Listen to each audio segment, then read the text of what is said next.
श्री कृष्ण कहते हैं कि भक्ति में अगर मन लगने लगे तो समझ लें कि आपने भगवान को नहीं बल्कि भगवान ने आपको चुना। नमस्कार दोस्तों, स्वागत है आपका हमारे चैनल आध्यात्मिक ज्ञान सागर में। नमस्कार मित्रों, मैं आपको हृदय से शुभकामनाएं देना चाहता हूं कि आप बहुत ही भाग्यशाली हैं, क्योंकि आपने भगवान श्री कृष्ण की प्रेरणा से ही श्रीमद् भगवद गीता सार के इस वीडियो को देखने का मन बनाए। मित्रों, आज का यह वीडियो बहुत ही महत्वपूर्ण है, क्योंकि आज के इस वीडियो में हम बात करेंगे स्वयं भगवान श्री कृष्ण के श्रीमुख से निकली श्रीमद् भगवद गीता के दिव्य ज्ञान से प्रेरित ऐसे पवित्र और अनमोल विचारों की, जो आपके जीवन से सारे दुख, चिंताओं और निराशा हो का अंत करके जीवन को नई ऊर्जा, उमंग और खुशियों से भर देंगे। श्रीमद् भागवत गीता सिर्फ एक धर्म के लिए नहीं है, बल्कि इसे धरती के हर इंसान को पढ़ना और समझना चाहिए, ताकि वह अपनी जिंदगी में सुख, शांति और सफलता को प्राप्त कर सके। कहा जाता है कि जिस घर में गीता का पाठ हर रोज पढ़ा जाता है या सुना जाता है, उस घर में भगवान श्री कृष्ण स्वयं आते रहते हैं। मित्रों, अगर आप भगवान श्री कृष्ण के इस बहुमूल्य ज्ञान का लाभ अधिक से अधिक लेना चाहते हैं, तो श्रीमद् भगवद गीता से प्रेरित इस ज्ञान को पूरा अंत तक सुने और इन विचारों को आप हर रोज सुबह और रात में सोने से पहले जरूर सुन। तो चलिए सुनते हैं भगवान श्री कृष्ण के श्रीमुख से निकले इन अनमोल विचारों। श्री कृष्ण कहते हैं, जिंदगी में कुछ नेक काम ऐसे भी करने चाहिए जिनका उस ऊपर वाले के सिवा कोई दूसरा गवाह ना हो। जीवन मिलना भाग्य की बात है, मृत्यु होना समय की बात है, मगर मृत्यु के बाद भी लोगों के दिलों में जीवित रहना यह कर्मों की बात है।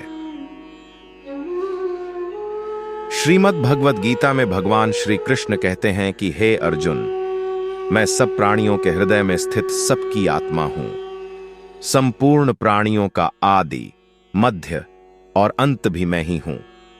मैं ग्रहों में सूर्य हूं, वेदों में सामवेद हूं, देवों में इंद्र हूं, इंद्रियों में मन हूं, मैं ब्रह्मा हूं, मैं विष्णु हूं, मैं महेश हूं, जलाशय हूं, समुद्र हूं, पर्वतों में मैं हिमालय हूं। इस संपूर्ण संसार में तुम जो कुछ भी देख पाते हो, सब मैं ही हूं। श्री कृष्ण कहते हैं, यह संसार ही माया है, यह संसार मुझसे ही उत्पन्न हुआ है, मैं ही इसका पालन पोषण करता हूं और मैं ही इस सृष्टि का विनाश भी करता हूं। मैं भूत, वर्तमान और भविष्य के सभी प्राणियों को जानता हूं, लेकिन वास्तविकता में मुझे कोई नहीं जानता। कान्हा कहते हैं, सब्र कोई कमजोर नहीं होती, बल्कि यह वह ताकत होती है जो सभी में नहीं होती। दुआएं कभी खाली नहीं जाती, बस सही वक्त पर कबूल होती है। मनुष्य अपने विश्वास से निर्मित होता है, जैसा वह विश्वास करता है वैसा ही वह बन जाता है। हर चीज की नकल की जा सकती है, लेकिन चरित्र और व्यवहार की नहीं। अपनी सोच को काबू में रखिए, क्योंकि आपकी सोच ही असलियत का रूप लेगी। अगर नीयत अच्छी हो तो नसीब कभी बुरा नहीं होता। वक्त बनाने वाले को जरा सा वक्त देकर देखो, वह आपका वक्त बदल देगा। दिमाग में विचारों की भीड़ जितनी कम होगी, जिंदगी का सफर उतना ही आसान होगा। मन का झुकना भी बहुत जरूरी है, सिर्फ सर झुकाने से भगवान नहीं मिलते। अगर आप उन बातों और परिस्थितियों की वजह से चिंतित हो जाते हैं जो आपके नियंत्रण में नहीं है, तो इसका परिणाम समय की बर्बादी और भविष्य का पछतावा है। आप दुख पर ध्यान देंगे तो हमेशा दुखी रहेंगे, आप सुख पर ध्यान देंगे तो हमेशा सुखी रहेंगे, क्योंकि आप जिस पर ध्यान देते हैं वही चीज सक्रिय हो जाती है। श्रीमद् भगवद गीता में भगवान श्री कृष्ण कहते हैं कि जिस तरह प्रकाश की ज्योति अंधेरे में चमकती है, ठीक उसी प्रकार सत्य भी चमकता है। इसलिए मनुष्य को हमेशा सत्य की राह पर चलना चाहिए। मृत्यु एक अटल सत्य है, जिसे कभी बदला नहीं जा सकता है। इस संसार का जब से निर्माण हुआ है, तब से जन्म मृत्यु का चक्र चलता आ रहा है। कोई मनुष्य चाहे लाख चीजें जान ले, चाहे वह पूरे जगत को जान ले, लेकिन अगर वह स्वयं को नहीं जानता तो वह अज्ञानी है। कान्हा कहते हैं, अगर कोई आपको ठुकरा दे तो बुरा मत मानना, क्योंकि वे वास्तव में आपकी कीमत नहीं जानते। बुरा वक्त गुजर जाता है, बस ऊपर वाले को हमारा सब्र आजमाना होता है। चेहरे पर हमेशा मुस्कान का यह मतलब नहीं कि जीवन में संघर्ष नहीं, बस ऊपर वाले पर भरोसा ज्यादा है। जिंदगी में अगर कुछ बड़ा करना है तब दो चीजें हमेशा याद रखना कि जो खोया है उसका गम नहीं, जो पाया है वह भी किसी से कम नहीं। खराब तबीयत से व्यक्ति उतना कमजोर नहीं होता, उससे ज्यादा वह नकारात्मक विचारों से थकता है। जिंदगी में हम कितने सही और कितने गलत हैं यह सिर्फ दो ही शख्स जानते हैं, परमात्मा और दूसरी हमारी अंतरात्मा।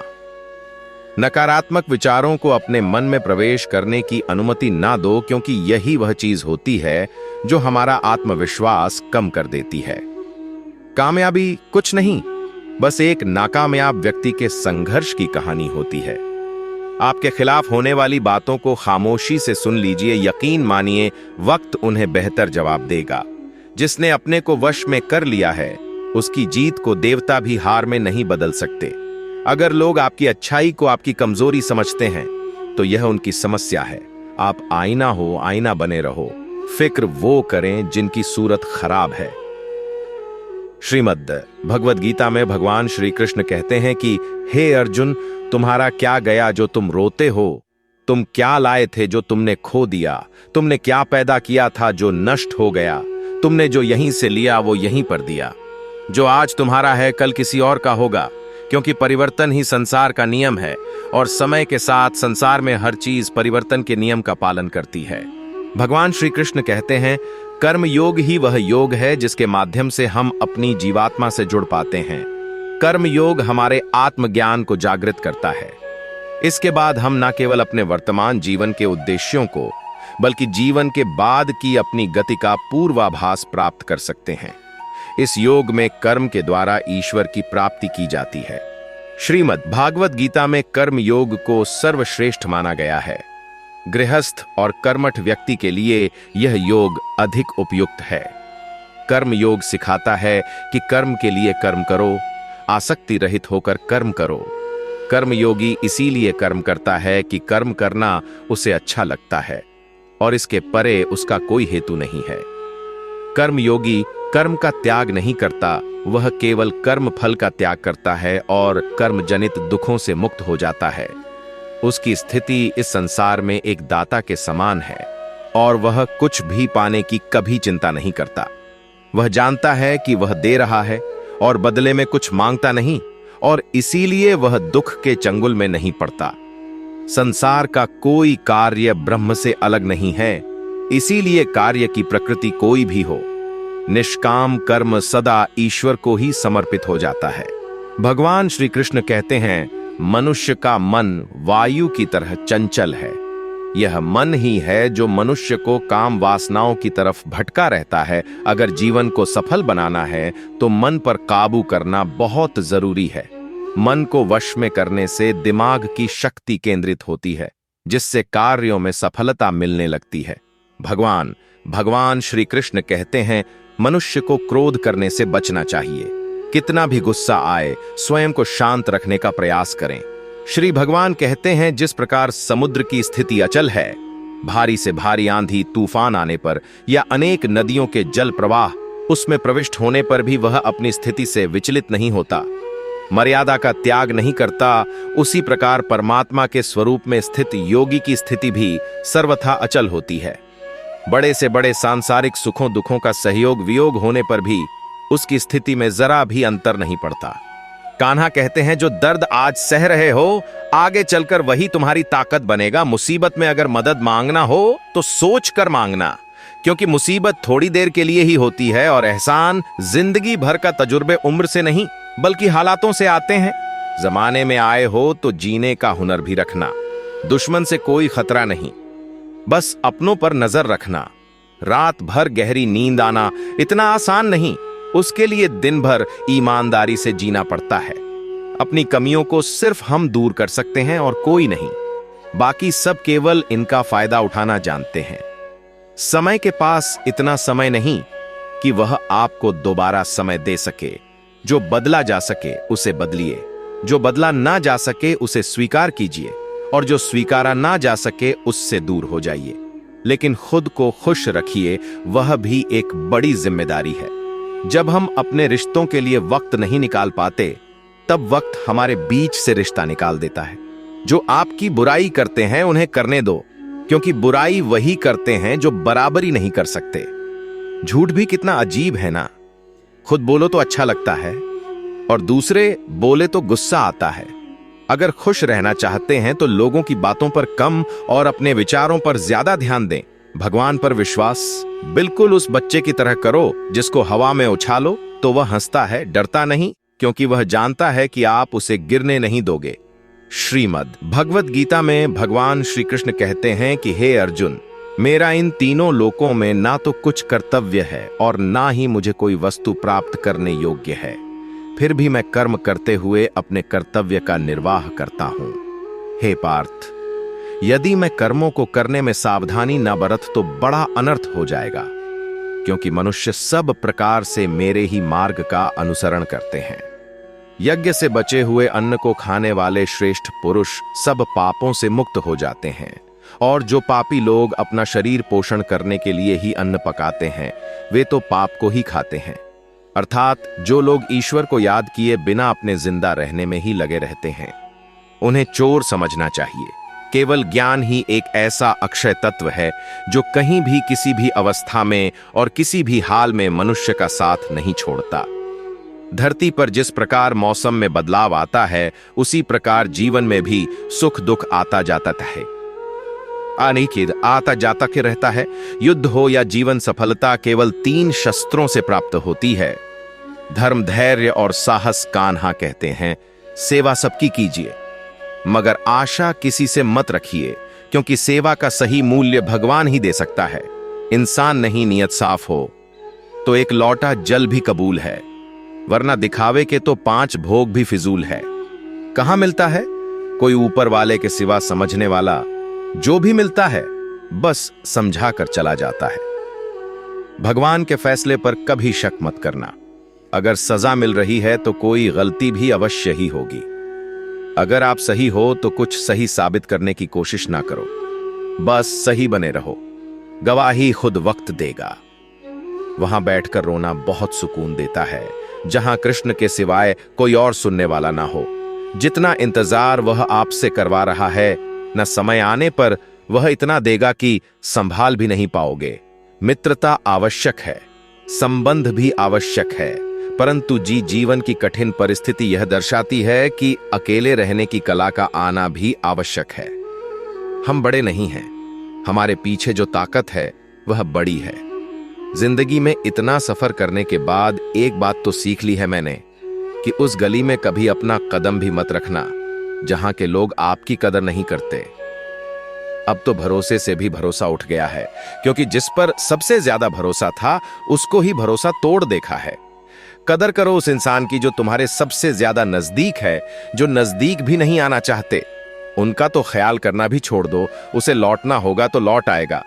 कदर तो उसकी करो जिसे तुमसे दूर जाने में भीड़ लगता है, या कसमें वादे सब झूठ होते हैं, क्योंकि सबसे ज्यादा कसम वही खाते हैं जो सबसे ज्यादा झूठ बोलते हैं। दीपक का जीवन इसीलिए वंदनीय नहीं है कि वह जलता है, बल्कि इसी यह वंदनीय है कि वह दूसरों के लिए जलता है, दूसरों से नहीं जलता। जीवन में कभी मौका मिले तो किसी के लिए सारथी बनना स्वार्थ ही नहीं, किससे कब और कितना बोलना है। अगर तुमने यह समझ लिया तो तुम अपनी जिंदगी के सार्थक बन चुके हो। कामयाबी और नाकामयाबी दोनों जिंदगी के हिस्से हैं और दोनों ही स्थायी नहीं हैं। जिंदगी की आधी शिकायतें यूं ही दूर हो जाएंगी अगर लोग एक दूसरे के बारे में बोलने की जगह एक दूसरे से बोलना सीख जाएंगे।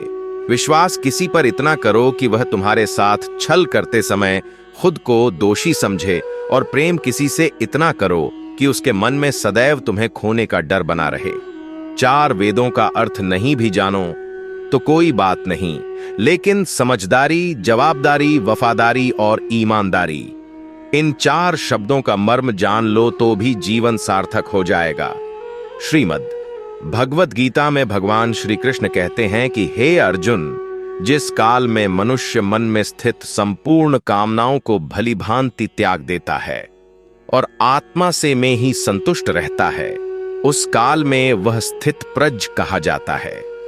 दुखों की प्राप्ति होने पर जिसके मन में उद्वेग नहीं होता, सुखों की प्राप्ति में जो सर्वथा मोह रहित है, तथा जिसके सारे भय और क्रोध नष्ट हो गए हैं, ऐसा मुनि स्थिर बुद्धि कहा जाता है। जिस प्रकार कछुआ सब ओर से अपने अंगों को जैसे समेट लेता है, वैसे ही जब पुरुष इंद्रियों के विषय से इंद्रियों को सब प्रकार से हटा लेता है, तब उसकी बुद्धि स्थिर है। ऐसा समझना चाह बुद्धि युक्त पुरुष पुण्य और पाप दोनों को इसी लोक में त्याग देता है, अर्थात उनसे मुक्त हो जाता है।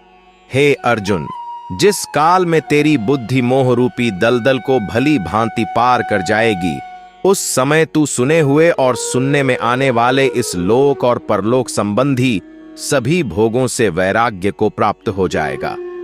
मित्रों, आशा करता हूं आपको इस वीडियो से बहुत कुछ सीखने को मिला होगा। आपको वीडियो अच्छा लगा हो तो वीडियो को लाइक और चैनल को सब्सक्राइब करें। इस वीडियो को अपने प्रियजनों के साथ अवश्य शेयर कीजिए और कमेंट में जय श्री राधे कृष्ण लिखना ना भूलें।